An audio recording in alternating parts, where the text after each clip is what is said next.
Hey friends, happy midweek and happy Easter. That's right, we are in the middle of Passion Week right now, the Holy Week, from Palm Sunday all the way to Resurrection Sunday. And I just want to ask, as we set the tone for the midweek tonight, as we discuss what this is all about, what is so important to you about the Easter story? What do you love the most? We've got a lot of things to celebrate. There's a lot that goes on. So maybe if you're unfamiliar, I'm going to recap what all of this means and why this is important. But I'm curious, just you individually, what is it about the Easter story that just resonates with you, that means the most? I'd love for you to type in the comments, let us know. We'll chat with you about that. But if you haven't been in church in a while, or maybe you're unfamiliar with this whole story and why this is very important, let me just recap this for you. God sent Jesus to the earth for us. He comes as a human, born as a baby, all that stuff. That's the Christmas story.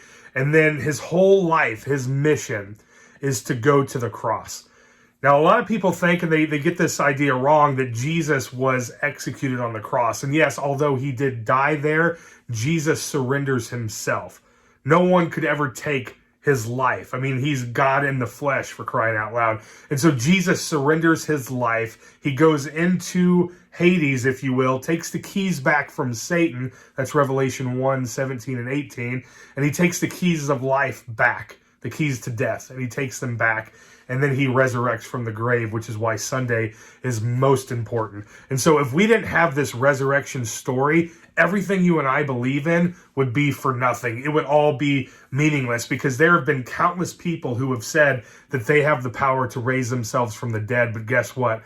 They are still in the grave. And there are so many different resources that prove that the resurrection did in fact happen, which is why everything we do in this Christian worldview is so important. And it all wraps around the resurrection, from baptism to communion, everything we do on Sunday mornings, this Bible study, it all encapsulates the Easter message, the Resurrection Sunday. And it's so important. And so if you don't get this, I challenge you to read any of the Gospels. They all talk about it in different formats. And tonight, I just want to go over the crucifixion and the resurrection story with Mark, which is written technically, it's the eyewitness view from Peter, written by a little scribe guy named John Mark, who, while Peter was in prison, was giving John his entire story of what he witnessed as Peter, as what he got to witness through the life of Jesus. And so we see his recounting of what takes place at the end of Mark chapter 15.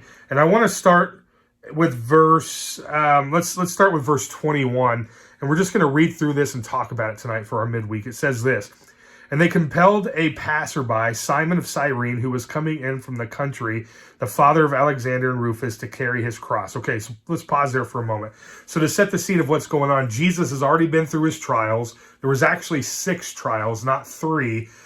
3 of them were political and 3 of them were religious. And he goes back and forth very quickly between all 6 different trials. And so while he's in this trials, it's Rome and the government passing it back to the religious leaders. And that's why there's 6 different trials that are actually taking place. We only know of the big 3 of the political ones with Pilate and Herod and all that. But actually they go to Herod. Herod kicks them back to the religious leaders. Religious leaders say, we can't execute him because that's not within our jurisdiction. You have to do that. And so the religious leaders are trying to make a ploy for the government to have an interest in this whole thing by making it look like Jesus is a threat to them and their governmental power. Remember, all of the Jews believe that the Messiah was coming to have an earthly kingdom. And so they manipulated this conversation to the Roman officials by making it look like Jesus is going to be a threat to them because he's building an army, and this army is going to take over. And if you haven't been watching Jesus, he's becoming quite popular through the miracles that he's able to do. And so you, as Rome, had better be careful. And so they're manipulating the story just a little bit to get Rome interested. And so that's when they start taking him to Herod. And then Herod's like, this is beyond me, has really nothing to do with me, and he kicks it back to the religious leaders. Well, the religious leaders now kick it back to Rome, they kick it back to the religious leaders, and so on and so forth, until finally we end up at Pilate. Now, Pilate, he still tries to wash his hands of this whole thing. Remember, he's just shouting out to the crowd, who is it that you want me to let free? Because annually, they would let one prisoner go free, and they got to choose which one they wanted. And so he plotted them against a murderer versus Jesus, because in Pilate's eyes, he didn't think Jesus's crimes were really that bad, definitely not punishable by death. So he puts him up against this murderer named Barabbas. And so he goes out to them, hopefully thinking that the crowd is going to choose to let Jesus go free, seeing that his threats to the community aren't nearly as severe as this guy who's murdered their own people. And so he's going in there with this mindset, and to his surprise, they choose to let Barabbas go free. That's how much they hate Jesus. And so as they hate Jesus this much, Pilate orders him to be beaten. We know in Isaiah that it says Jesus was beaten beyond recognition, which means we can't even recognize him as being a human being. That's how punishable this thing was. That's how crazy they went with whipping him and slashing him and punching him and kicking him and spitting on him. It was just one thing after the next. And so if you compare the gospel writers and the stories of what's taking place here, you're going to see that throughout the process, Jesus falls over a few times. And so as he's falling over, he's getting weaker and weaker each time because the body can only handle so much. Even Jesus himself, his body can only handle so much. And I got to be honest, if you look at these stories, you're going to see I probably would have given up a long time ago. I don't know if my body could even withstand half of what Jesus has gone through, but he continues to go through this. And that's where we now meet this guy named Simon of Cyrene, who was chosen to carry Jesus's cross up the hill to Golgotha, which is where they crucify Jesus. So that kind of sets the tone of what's taken place. And it says that verse 23, and they offered him mixed wine with myrrh, but he did not take it. And they crucified him and divided his garments amongst them, casting lots for them to decide what each should take. And it was the third hour when they crucified him. So pay attention to that. So the third hour, what is that? Well, they started their calendar about 6 a.m.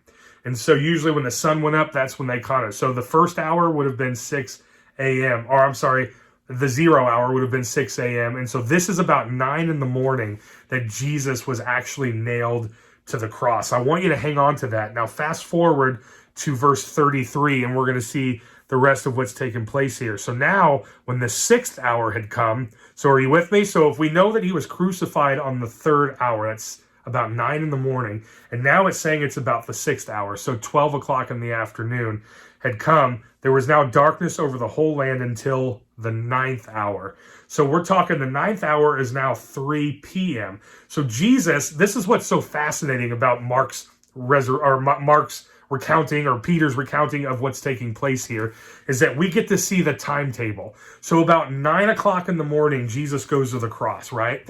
And then we get about 12 o'clock where things are starting to move, and then a darkness falls over the whole land, and he's still up there another 3 hours, and the sun is not penetrating at all. It's like the sun is hiding away. So Jesus is hanging on a cross for 6 hours before he gives up his spirit, before he yields it to the Father, basically before he goes down into death and takes the keys from Satan. And the magnitude of this moment, it just kind of hit me as I was studying for this midweek. I've never paid attention to the timetable. Like I said, Jesus has already been severely beaten. He's been flogged. He's been whipped. He's been spit on, punched, kicked. He can barely even stand, much less walk, which is why they give this heavy cross to another man to take up. And then beyond all that, he is still hanging up there for 6 hours. 6 hours he's hanging up on a cross before finally he dies. Now, why this is so important is because if you understand the crucifixion story, you're going to know that this is a brutal way to die without all the beating and without all the blood and the gore.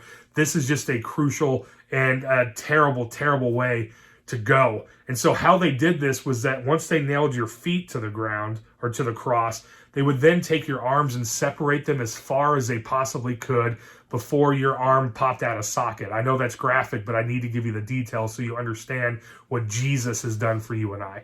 And so once they would pull the arm out as far as it could go, that's when they nailed it to the cross. Then they did the same thing with the other arm. And so the only thing holding your body weight up is your feet that is on a little plank and nailed to it. But you can only hold your body up for so long before that nail really starts to hit and grind on the bones of your feet. And so that's why Jesus would slump down and he would have to pull himself up so he could take a breath. And what would kill you in crucifixion was the suffocation. It wasn't the nails in the hands and it wasn't the nails in the feet. It was the fact that you were suffocating because as your body weight would start to plummet, therefore you couldn't breathe. And so you would have to do everything in your power to lift up. And so for 6 hours, Jesus is doing this over and over and over again.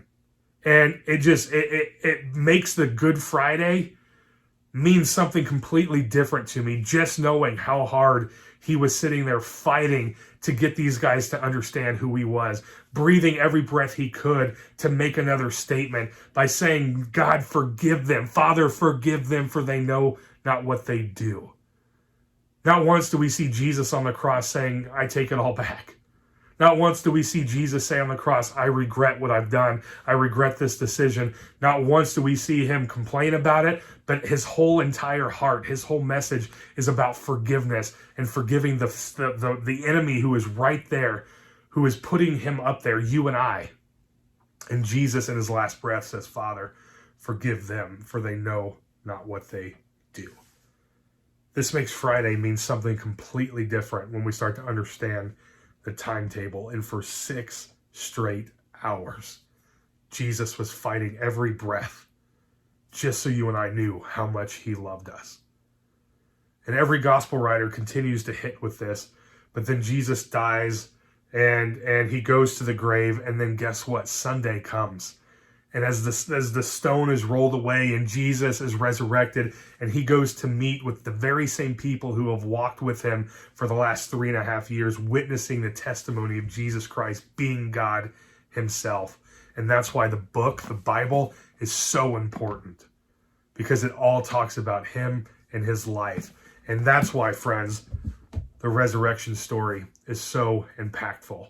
I hope that as you spend time with your family and your friends and the loved ones that you have, that you never miss a moment to tell the people around you how much you love them, but also never take for granted the gift that God has given to you, even when you don't understand it, even if right now you may not believe it. Just be thankful that someone somewhere, God himself, looked at you and said, you were worth what I've done. You were worth sending my son. And never once do we ever see God regret that. And so, friends, I hope from our church to yours, from our family to yours, that you guys have the happiest of Easter, and that you celebrate in a way that is both meaningful and uplifting, but strengthening every relationship that you have. And let's keep this going, not just on Easter Sunday, but every Sunday to follow. Happy Easter.